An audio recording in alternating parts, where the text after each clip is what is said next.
Olá, Tutameia está ao vivo aqui nos nossos estúdios quarentênicos, a Eleonora, o Rodolfo e você, né? Talvez, como muita gente vem dizendo, cada um de nós está trabalhando mais nesses tempos de quarentena do que nos dias normais, né? E a gente então está aí hoje já com duas transmissões ao vivo. Fizemos uma hoje à tarde com uma entrevista com o empreendedor social Oded Grajew, e agora a gente traz para você a palavra de uma brasileira em Paris. Ontem, quando a gente já vinha acompanhando, né, todas as manifestações nos Estados Unidos em protesto contra a violência policial e o racismo,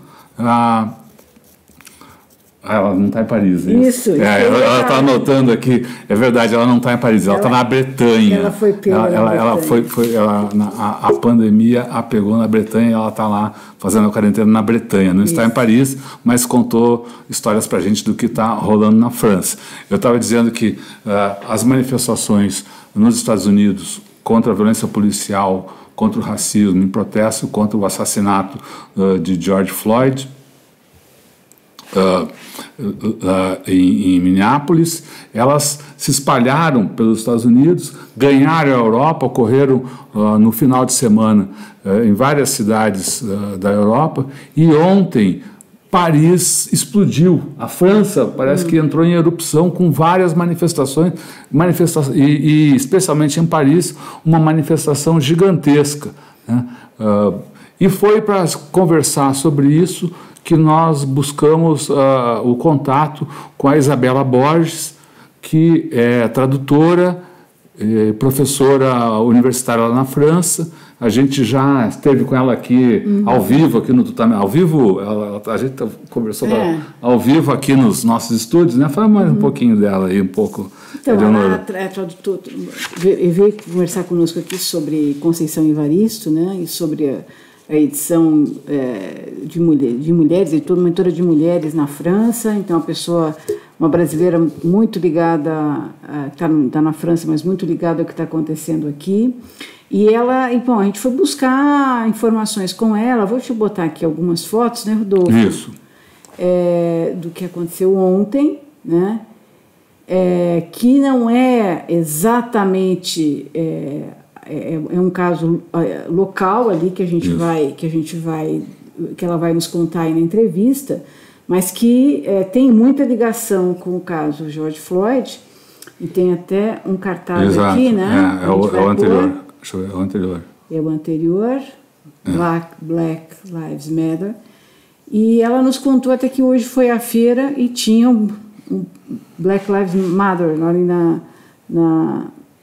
na feira, na cidadezinha onde ela está, uma pequena vila. Na Bretanha, uma cidade de 60 mil habitantes, ali à beira-mar, né? Bom, então, eu acho que é legal, ela tem várias interpretações bem interessantes aí sobre essas mobilizações todas e onde é que isso vai dar. Acho que a gente pode deixar você agora com a nossa entrevista com a Isabela Borges. Antes, eu queria te lembrar que todo esse material fica disponível para você ver e rever no nosso canal no YouTube, o Tutameia TV. Nosso trabalho está ancorado no site Tutameia, o endereço é tutameia.jor.br. Vamos falar com a Isabela. Oi, Isabela. Muito bom ter aqui você. Boa noite, Eleonora. Ainda que remotamente. Eu queria que você nos contasse como é que está a sua quarentena aí, como é que você está vivendo esse tempo. Agora o desconfinamento já está rolando aí na França. Queria que você falasse, antes da gente começar a falar das notícias, da sua rotina aí. Como é que está sendo? Perfeito. Então, eu tinha ido para a Bretanha passar uma semana de férias, um pouco antes do 17 de março, eram férias na faculdade, e fiquei. Então, eu estou na Bretanha desde 17 de março, ou seja, 3 meses e meio. Pessoalmente e geralmente na França, nós fizemos uma quarentena bem séria. Chegou a acontecer de eu ficar 14 dias sem sair de casa mesmo. só descia, levava o lixo para baixo e depois voltava. As pessoas aqui na França, em geral, respeitaram de fato a quarentena. Nós tivemos no começo um pouco de problemas com máscaras e alguns problemas que a nível do Estado, sobre cloroquinina, não remédio, máscara, não tinha exames suficientes e tal, mas atravessamos muitos mortos, né? Mais de 28 mil mortos na França, é um número excessivo, nós somos 65 milhões de pessoas, né? Então, 28 mil mortos é muita coisa. E desde o dia 11 começou um pequeno desconfinamento. Eu confesso que eu continuei confinado, eu tinha uma tradução para acabar, acabei há 2 dias, só saí ontem, de fato. Quinta-feira eu cheguei ao mar, tomar um banho de mar. Aqui está primavera, está muito calor, uma primavera bem quente, eu acho que anuncia um verão bem quente. E hoje fui à feira e vi pessoas, todo mundo de máscara, a feira bem vazia, tudo muito bem feito, um feirante a 3 metros do outro, com distância até o feirante, ele de máscara, álcool em todas as barracas, enfim, as pessoas estão adotando, de fato, um novo comportamento sanitário para poder voltar, entre aspas, ao comportamento social normal. Então, acho que a coisa aqui está resolvida, entre aspas, mais uma vez, né? Ainda tem gente no hospital, hoje eu li, tem 1.200 e poucas pessoas ainda na UTI, com aparelhagem pesada, né, para respirar, ou seja, ainda é uma tragédia, mas não sei se é o sol, se é o tempo, nós já estamos há 90 dias nessa história aqui, praticamente, né? Parece que as coisas estão se abrindo. Os restaurantes estão abertos desde ontem, nas zonas chamadas verdes, as regiões verdes, nas laranjas, abertos só para quem tem varanda, ou seja, do lado de fora, muitas restrições, né? E parece que a vida vai voltar a uma certa normalidade, né? Uma certa, pelo menos está se querendo relançar a economia. Eu assinei um contrato ontem para uma nova produção, ou seja, as coisas estão voltando um pouco ao normal, ainda que muitos, como eu mesma, não queiram que a normalidade de antes volte exatamente como ela era, né? Bom, já que você tocou... Bom, isso aí vamos falar depois, né?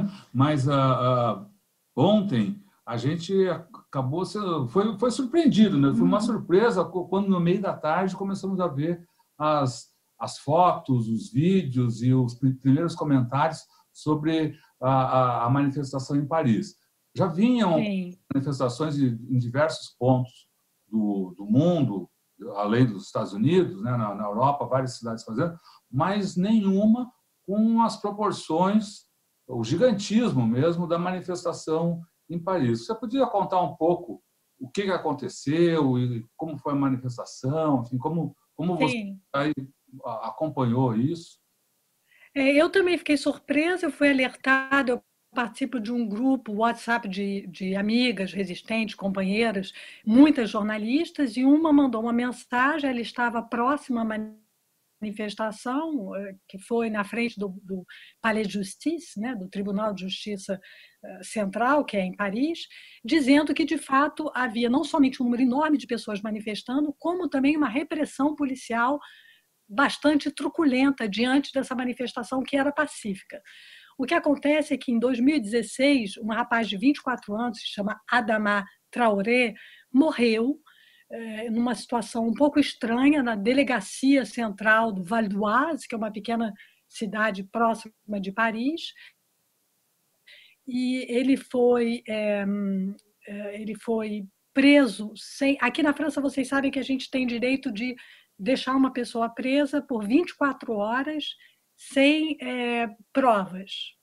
A gente pode deixá-lo para inquérito, separá-lo em algum lugar na polícia, na delegacia, durante 24 horas, tá? E teria sido isso. Ele faleceu. O primeiro laudo da perícia disse que ele faleceu por uma parada cardíaca. A família não acreditou, porque era um rapaz jovem, vigoroso, negro, jovem, vigoroso, de 24 anos, que tinha saído de casa no dia do seu aniversário, 24 de dezembro, para fazer uma compra, uma coisa assim, e morreu. E todo ano, a família e amigos do Adama fazem uma pequena manifestação em homenagem, em memória a esse falecimento. E a família pediu, nos últimos meses, uma nova perícia, um novo laudo. E, segundo esse novo laudo dessa perícia contratada pela família, o rapaz teria morrido de asfixia por o que eles chamam de placage ventral, ou seja, ou com a barriga para baixo, como foi um pouco o caso do George Floyd, ou com pessoas com uma pressão em cima do ventre. Há uma pressão eu não sou especialista, mas há uma pressão no diafragma, o ar não consegue mais ser trocado e ele morre por asfixia. Então, a irmã dele convocou pelas redes sociais uma manifestação ontem, e eu acho que com eco do que aconteceu com o George Floyd nos Estados Unidos, essa manifestação foi gigantesca, apesar de proibida, porque a prefeitura de polícia, que ela não podia fazer a manifestação, mesmo assim ela fez. E, aparentemente, segundo os organizadores, cerca de 40 mil pessoas em diferentes cidades da França, então Paris, Lyon, Lille, Marseille, Nantes, Marselhas, né, estavam manifestando em memória ao Adamar e também contra a violência do Estado, contra a violência do que nós chamamos de forças armadas, que deveriam estar aqui para proteger a população e não para atentar contra a população. Hoje de manhã eu recebi um SMS de uma amiga que mora no bairro 18, que não é próximo ao tribunal, dizendo que no bairro dela, ela foi testemunha, havia uma pequena manifestação super pacífica e que ali também a polícia chegou de maneira bastante truculenta, com gás lacrimogêneo, balas de borracha, etc., para que a manifestação acabasse. Então, o que a gente tem percebido durante o movimento dos Gilets jaunes, dos coletes amarelos, é que há indícios de que a polícia tem se comportado de forma truculenta, injusta. Eu não cheguei a procurar números, mas acho que vocês souberam, inúmeras pessoas perderam um olho com bala de borracha, jovens, uma mão, por vezes a metade do braço, durante as manifestações que eram, de forma global, pacíficas, dos coletes amarelos. E isso é muito preocupante, porque quando, como eu disse, uma entidade que deveria proteger a população põe em risco a população, isso significa, e nós todos estamos cientes disso, de que a democracia está em perigo, está em perigo. Hoje, no parlamento da França, ministros do governo foram inquiridos exatamente a esse respeito, né? Vários parlamentares de vários partidos denunciando essa violência e exigindo que fossem tomadas providências para conter a polícia, não é? Exatamente. O parlamento funciona. Eu entendo por isso que há debate, há contraditório, tanto a esquerda quanto o centro como a direita falam, discutem, mesmo se há uma maioria, o governo Macron está um tanto enfraquecido diante de certas posturas durante a pandemia, ainda que nós saibamos que o Estado francês é muitas vezes uma mátria, a gente sabe isso, né? Existe uma estrutura, existe o Estado, existe um welfare, etc., não para todos, mas para a grande maioria. Durante a pandemia, houve muita solidariedade entre as pessoas que não se conheciam, vários grupos se formaram nas redes sociais para auxiliar as pessoas a fazer compras, porque muita gente já na época do Gilets jaunes, francês, etc., não conseguem viver com o salário mínimo francês, que é cerca de 1.200 euros, né?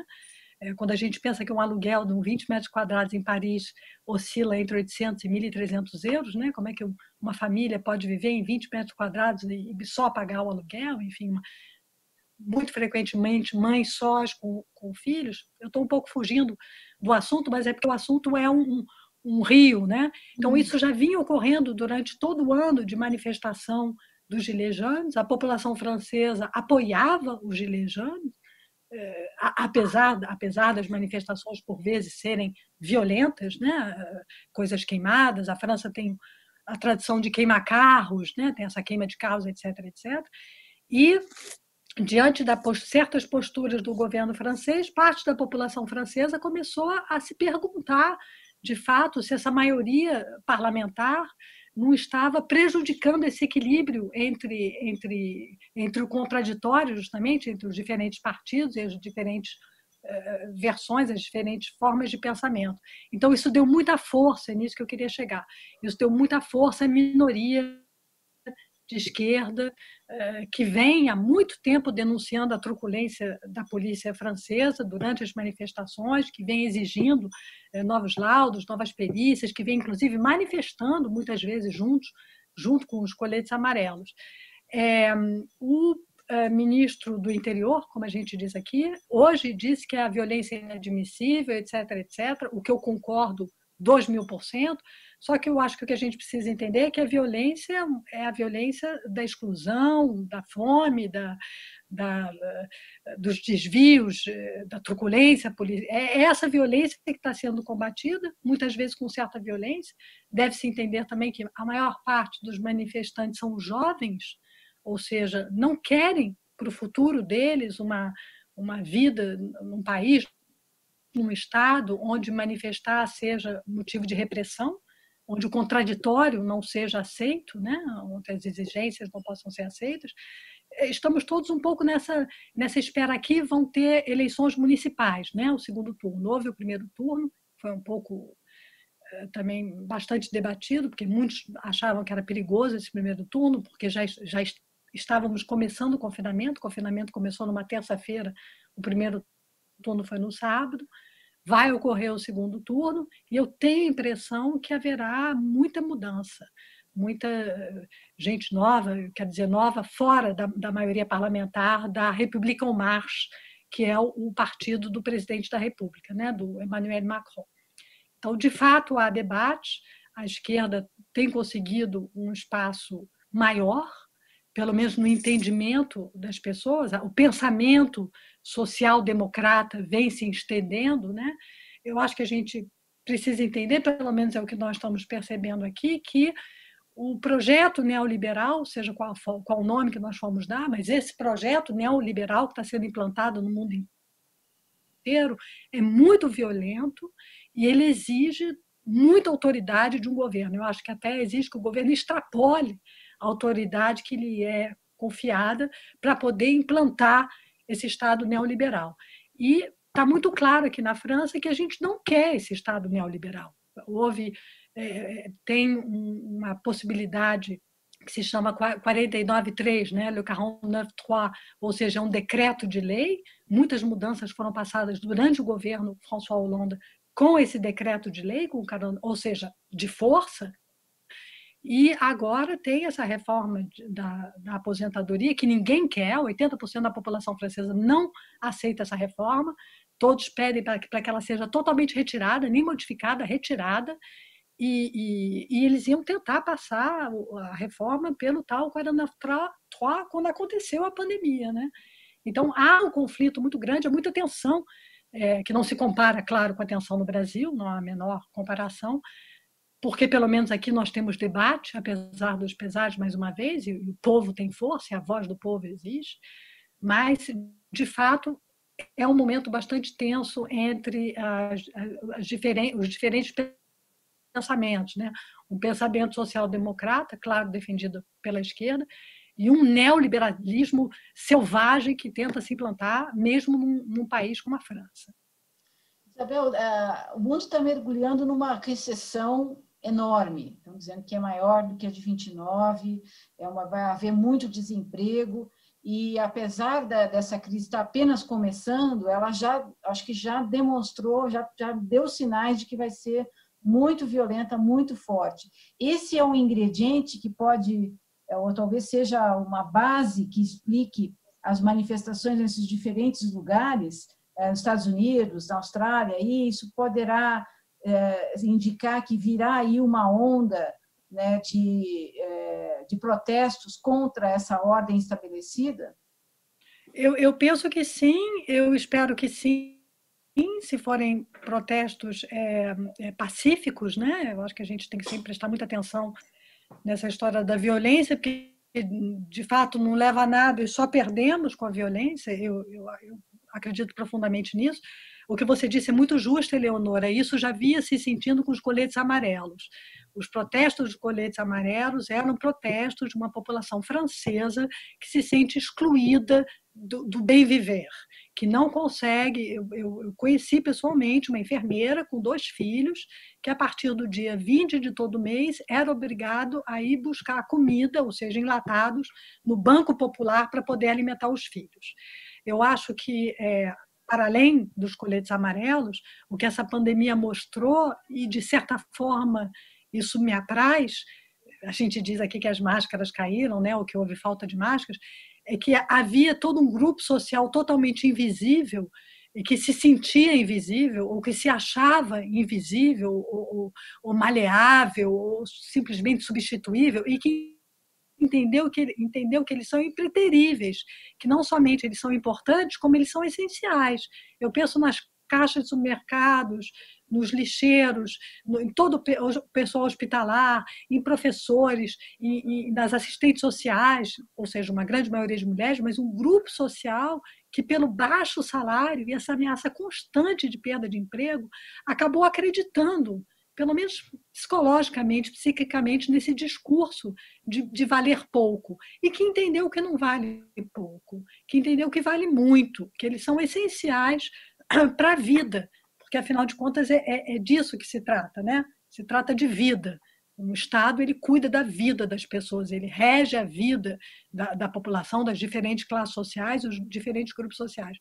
Então, eu acho que a pandemia trouxe uma visibilidade maior para uma classe social muito sofrida, ou para classes sociais muito sofridas, que não encontram, não conseguem ter o mínimo vital, de fato. Eu sei que isso tudo parece um pouco fora de proporção quando a gente pensa nas atrocidades pelas quais o Brasil passa, né? Mas se nós não ficarmos atentos aqui, e a França muito atenta para o Brasil todo dia, eu ouço muito France Culture, que é uma rádio, eu ouço trabalhando, todo dia se fala do Brasil, mais de uma vez por dia. Foi dito, o diretor do Festival de Cannes, foi dito que precisa se falar do Brasil, que o Brasil vai mal, que tem um filme, né, que vai participar, que foi selecionado. Então, para voltar à sua pergunta, eu acho que sim, eu acho que as dificuldades sociais elas acabam trazendo à tona um sofrimento antigo, um déclassement, né?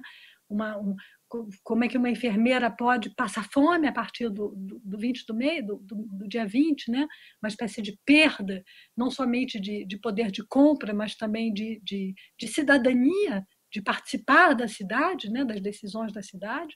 Eu temo que haja violência, né, nessas manifestações, principalmente nos grandes centros, Paris, Marselhas, etc., etc.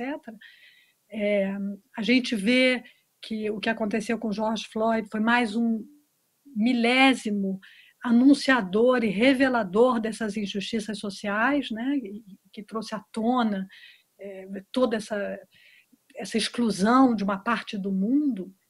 Agora, a pergunta que eu me faço em relação à sua pergunta, eu não sou economista, eu pergunto, mas não tenho resposta, é que essa recessão, esse problema financeiro que nós vamos viver, não parece ser um problema generalizado. Por exemplo, os dividendos foram distribuídos entre os diferentes societários das grandes companhias, né? A gente sabe que, por exemplo, Facebook e outras empresas nunca ganharam tanto.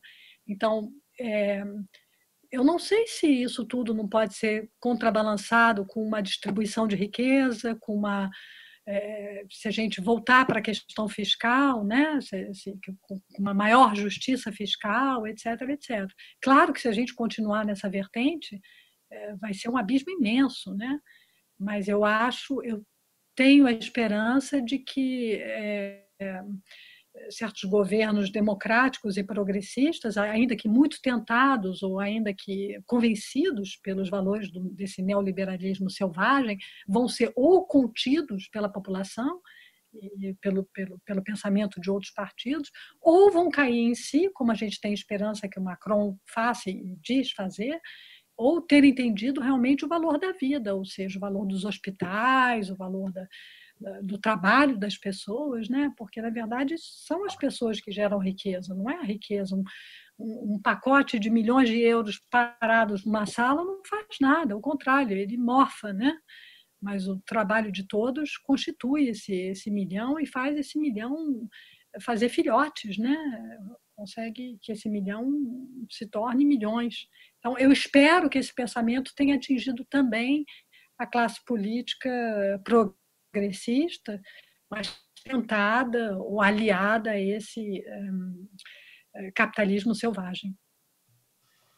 Então, voltando um pouco para as manifestações de ontem, houve participação na organização dela de partidos, das dirigentes sindicais, ou elas refletem mais a erupção da angústia, de raiva represadas na sociedade? A segunda solução. Não houve, até porque foi uma manifestação convocada pelas redes sociais. Nós estamos em confinamento, então não caberia a um parlamentar participar, ele estaria ferindo um pacto social, que é o do confinamento, ainda que estejamos na saída do confinamento, não podemos ainda manifestar, mas as manifestações são proibidas. Foi uma erupção, como você disse, de um movimento que, como eu disse, acontecia todo ano os amigos do Adama se reuniam em homenagem, etc., homenagem a ele, né, e também para chamar a atenção para esses desvios, para essa truculência policial. A família pediu um laudo novo, uma nova perícia, o laudo saiu na véspera, então tudo isso criou um caldo para que essa manifestação ocorresse. O que chama muita atenção é que essa manifestação ocorra, que ela consiga atingir 40 mil pessoas, ou seja, para além do Adama, Traoré e da truculência da polícia, há também todo um questionamento sobre as diferenças sociais. Eu acho que ninguém mais quer viver assim. Ninguém mais quer viver no conforto, desconforto, no desconforto total, eu falo aqui da França, de saber do sofrimento do outro. Enfim, ninguém. Uma boa parte da população não quer mais. Eu tenho ouvido isso. As pessoas querem uma vida nova. Eu conheço várias pessoas que moram em Paris, que tiveram a experiência do trabalho à distância e que estão decidindo sair de Paris, ter uma vida numa cidade menor, reduzir gastos e custos, reduzir a vida, compartilhar mais. Eu acho que realmente essa pequena semente que já existia aqui, ela brotou. E eu tenho a impressão que pode criar floresta. Eu tenho a impressão que isso pode ser uma saída, pelo menos nesse nosso nível, esse vilarejo gaulês que é a França no mundo, né? Mas eu tenho sim a impressão que isso pode ser espontânea. Não houve participação, que eu saiba, de nenhum parlamentar. Houve hoje movimentação e discurso de vários parlamentares. Eu li o artigo publicado pelo Jean-Luc Mélenchon, da France Insoumise, muito claro, que vem puxando o fio desde o Gilets Jaunes, que vem anunciando essa impossibilidade de continuar levando adiante esse capitalismo selvagem, exclusão social. Nós temos na França pessoas que vivem abaixo da linha da miséria. Isso é incrível, né? Quando a gente pensa. Eu brinquei quando começou, logo que começou a pandemia, houve a história da ausência do estoque de máscaras. Eu não sei se vocês souberam disso. Uhum. E eu, brincando no Facebook, disse: vendamos a Mona Lisa, vendamos a Gioconda, a vida é muito mais... Era uma brincadeira, claro, isso gerou uma discussão engraçada, por vezes um pouco agressiva, mas o que eu quis dizer é que esse vírus nos trouxe a consciência de que os objetos não têm o menor valor se eles não se eles não servem à vida, né? Se eles não estão ali para serem vistos e visitados. A cultura só serve quando ela é compartilhada, né? Quando ela é de todos, e ela só serve quando há seres humanos ali para poder aproveitar, criar e aproveitar dessa cultura. Eu me perdi um pouco. A sua questão foi se foi uma coisa espontânea. Foi totalmente espontâneo, o que é estranho, né? Porque a gente pensa 40 mil pessoas, é muita gente para uma manifestação espontânea assim. Não só houve essa manifestação, hoje, como eu disse, eu fui à feira e vi nessa cidade onde eu moro, de 60 mil habitantes, vários cartazes Black Lives Matter. Então, há uma consciência também generalizada de que o racismo do Estado, o racismo institucional, eu vi um filme ontem no Facebook que me assustou muito, um pequeno clipe, de pessoas sendo controladas saindo do metrô, então jovens negros eram controlados e os brancos, a polícia falava, passa, pode ir. Então, realmente, a gente chama isso aqui de controle de faciès, ou seja, o controle pelo rosto, que não é só dos negros, é também dos árabes, dos estrangeiros, enfim, esse controle de tudo que não parece ser local, né?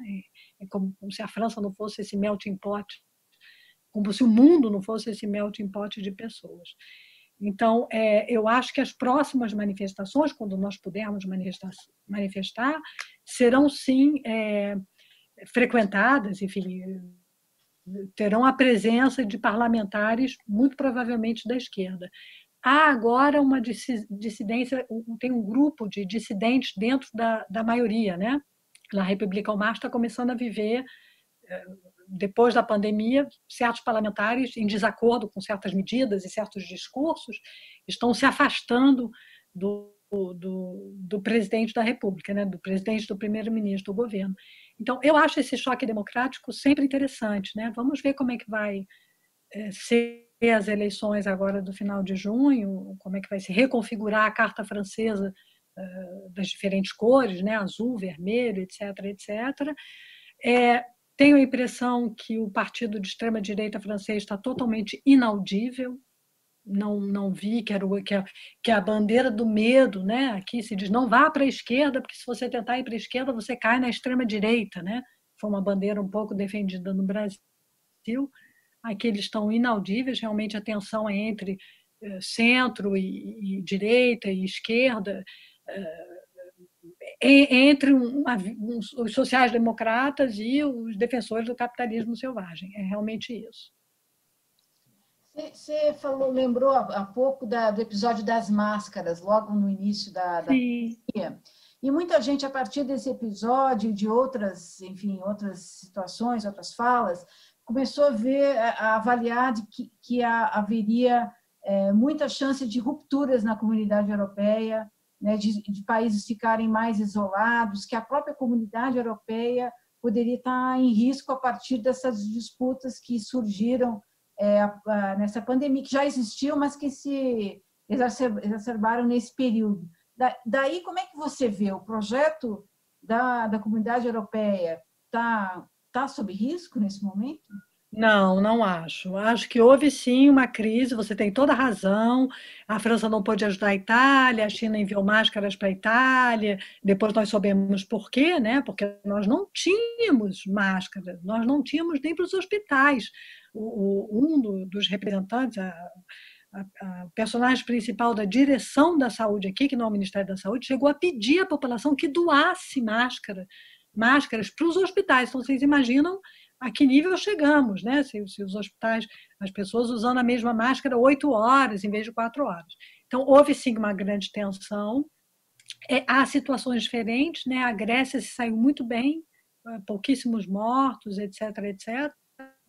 Então, há essas diferenças que podiam criar tensão, mas eu acho que agora já houve de novo um pacto europeu, né? Muito liderado pela Alemanha e pela França, com projetos, e o Banco Europeu vai ajudar os estados, etc., etc. Portugal está muito forte, também saiu muito bem, então está ali com a Espanha também tentando se equilibrar. Eu não acho, não. Acho que a Europa está muito forte.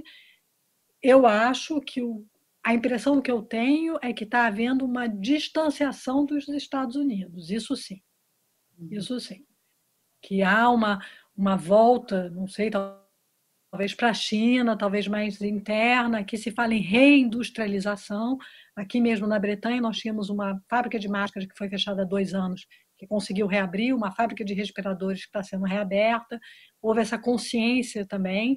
Chegou a faltar farinha em certos supermercados, alguns dias, então houve uma ideia, porque vocês sabem que os franceses passaram fome durante a guerra, então a autonomia alimentar é um dos princípios do Estado francês, e a gente foi perdendo a autonomia alimentar, a autonomia na fabricação de remédios, 90% dos remédios são fabricados na Índia e na China, sobretudo. Eu acho que nós ficamos, realmente isso tudo foi visto, visível, foi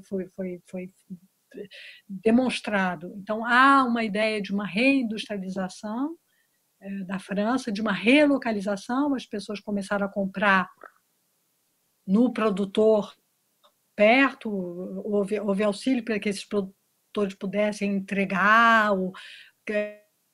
criação de cooperativas, como se para ampliar um pouco, de certa forma, pelo menos a nível de consumo, eu entendo, não a nível de trocas e de ideias, mas consumir local, é a frase que está sendo dita aqui. Há uma grande preocupação com as florestas francesas, então um grande debate sobre reflorestamento, reflorestação, não sei como a gente fala isso, recriar as florestas no espaço europeu, e eu acho que a Merkel, como cientista, ela desempenhou um papel bastante importante, né? Ela conseguiu conter a pandemia, aquele primeiro discurso dela foi de uma veracidade, enfim, não houve, ela disse o que estava acontecendo, mesmo sendo um pouco assustador, e ela conseguiu manter bem. Então, ela e o Macron, eu acho que vão conseguir nem reunificar, porque ela não se separou, mas acho que foi uma crise durante a crise mesmo, sabe?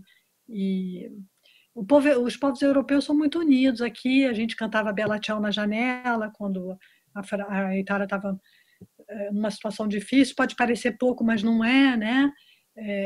Quando a gente ficou no pico da crise, a Itália também fez várias manifestações de apoio à França, a Alemanha sempre muito junto. Então, eu acho que não. Eu acho que o projeto europeu ele pode ser adaptado a um novo contexto, mas que ele permanece muito forte.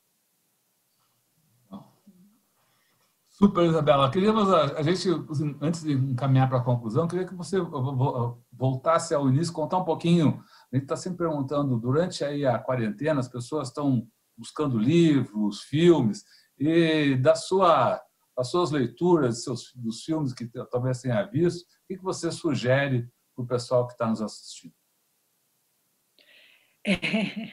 Então, de leituras, eu sugiro que vocês leiam, entre outras pessoas, Conceição Evaristo. Bom, eu acabei de traduzir um livro da Conceição Evaristo. Eu tive muita dificuldade em me concentrar pessoalmente, tá? Mas ouvi isso por aqui também. Eu tive muita dificuldade de me concentrar no começo da pandemia, até porque eu estou longe da minha filha está morando no Canadá, em Montreal, estou longe de todo mundo, estou longe do namorado, enfim, eu estou sozinha na França, o que me deixou um pouco em pânico por não poder prestar socorro, que causar sofrimento. Eu perdi um grande amigo durante a pandemia, o Sérgio Santana, escritor, realmente foi uma grande... Então, isso tudo me deixou um pouco abalada em termos de leitura. Eu reli Clarice Lispector, eu li 1001 Noites, fragmentos, porque eu estava conseguindo ler pedacinhos, então eu abria ali até dormir, e depois abria num outro pedaço do livro, traduzi bastante. Eu assisti ontem Arquitetura da Destruição, de novo, e inclusive queria sugerir que vocês convidassem o João César, que é um professor da UERJ, que é uma pessoa que está trabalhando sobre esse aspecto cultural do bolsonarismo, sabe? Que eu acho que a gente tem que atentar para isso, né? De que maneira ele está tentando impor uma estética fascista e, enfim, mórbida. A gente pode falar sobre isso depois. Então, eu acho que ler Conceição Evaristo, eu diria Olhos d'Água, muito importante para a gente ter consciência. A Conceição Evaristo, a ficção tem essa capacidade, a escrita da Conceição Evaristo tem a capacidade de imediatamente te instalar num cenário, numa vida, num real ficcional, empático, ou seja, é impossível você não atravessar toda essa discussão sobre lugar de fala, etc., mas das 15 histórias que eu traduzi do Olhos d'Água, eu sinceramente senti as dores de cada um dos personagens, cada uma das personagens. É impressionante como ela consegue fazer isso. E eu acho que, sobretudo no Brasil agora, para além do conhecimento que nos é necessário, a gente precisa desenvolver empatia, porque a gente não pode continuar. Eu tenho discussões com amigas, a gente não pode achar que a gente vai mudar o mundo se a gente não mudar dentro de casa. A nossa relação com nossos filhos, né? Eu tive amigas muito preocupadas. Meu filho não está indo para a escola, ensina ele a cozinhar, passar aspirador, entendeu? Pode parecer besteira, mas não é. Não é. Sabe? É jardinar, o que quer que seja. Então, os conselhos a Conceição, Evaristo. Eu reli Clarice, porque são os livros que eu tinha aqui. Eu acabei de reler hoje o livro de Praga, do Sérgio, porque achei numa caixinha com manuscritos que ele tinha me dado, então passei uma parte da manhã relendo isso. Então, Sérgio Santana, Conceição Evaristo, Clarice Lispector, Machado de Assis sempre, né? Tem muita gente escrevendo contos agora, eu acho interessante, é um momento que a gente tem dificuldade em se concentrar num romance mais longo, talvez, né? Então, o conto facilita isso. E filmes, eu assisti pela primeira vez umas séries, sabe? Eu assisti Freud na Netflix, eu até assinei Netflix o que eu não tinha, achei interessante, achei coisas interessantes, até porque eu estou começando a traduzir Antoinette Fouque, e depois vou traduzir esse livrinho do Freud, então achei interessante ler, assistir essa versão muito ficcional, mas bastante interessante, do Freud. E ontem eu assisti a Arquitetura da Destruição, que está livre no YouTube, e acho que todo mundo deveria assistir. Tá legendado em português. É impressionante como a gente vê como a formalidade, os aspectos formais, né? Como a vida é uma experiência estética, e que se não há modificação dessa estética de vida, não há modificação da filosofia de vida e da maneira de viver. E a Arquitetura de Destruição mostra bem como é que foi montado todo um aspecto formal, estético e forma do fascismo e do nazismo para que ele pudesse ser inoculado, né? Para que ele pudesse ser implantado. Muito legal. Muito legal, Isabela. Agora sim, então, a gente te convida a mandar a sua mensagem final para os internautas, para quem nos acompanhou, que nos acompanha e que vai seguir com a gente aí pela internet afora. Tá. Antes de dar essa mensagem final, eu queria dizer de todo o coração que vocês fazem um trabalho estupendo. Eu fico imensamente contente, e foi em torno, mais uma vez, do trabalho da Conceição e da Antoinette Fouque que nós nos encontramos a primeira vez. Tenho muito orgulho em conhecer vocês, acho estupendo o trabalho que vocês fazem. A mensagem final é muito factual, é muito de agora. Eu tenho um pouco medo que as manifestações totalmente pacíficas e democráticas e antifascistas que estão ocorrendo no Brasil possam ser manipuladas, como foram, aliás, em 2013, né? E que isso seja o caldo para um golpe maior. Então, a minha mensagem é: vamos tentar, talvez agora, nesse momento onde um golpe parece estar se configurando no Brasil, né? Vamos tentar manifestar de outras formas, eu não sei, assinando petições, fazendo... Eu tenho mil ideias, né? O ser humano é muito criativo. Mas eu não sei se nesse exato momento, agora, ir à rua e sofrer, ter a possibilidade da manifestação ser infiltrada e que haja violência, que essa violência acabe sendo responsabilidade dos manifestantes que de fato são pacíficos, eu não sei se é uma boa coisa. Então, realmente, eu acho que a única coisa que eu posso dizer é: fiquem em casa. Fiquem em casa, isso vai passar. Tem gente aqui dizendo que a pandemia, não a endemia, mas que a pandemia é como uma nuvem que dura, vários cientistas defendendo isso, que dura entre 60 e 90 dias, em média, em 76 dias a curva começa a cair. No Brasil, essa curva vai ser assim, né? Porque não houve isolamento, então não vai ser vai subir, subir, subir e começar a cair, eu acho. Fiquem em casa, vai passar. A gente vai conseguir. O Brasil, como disseram as meninas, como nós nos vimos a última vez, o Brasil apesar da violência institucional, apesar do racismo institucional, o Brasil já conheceu a democracia. E a gente não vai esquecer o que é viver em democracia. Então, vamos ficar em casa agora para ficar mais fortes juntos e poder derrubar o que está aí mais tarde e voltar para um Estado democrático. Muito bom. Muito obrigado, Isabela. Grande abraço. Fique em casa com saúde. Um beijo. Ficamos juntos, tá? Beijo, Eleonora. Beijos. 2, 3. Bravo.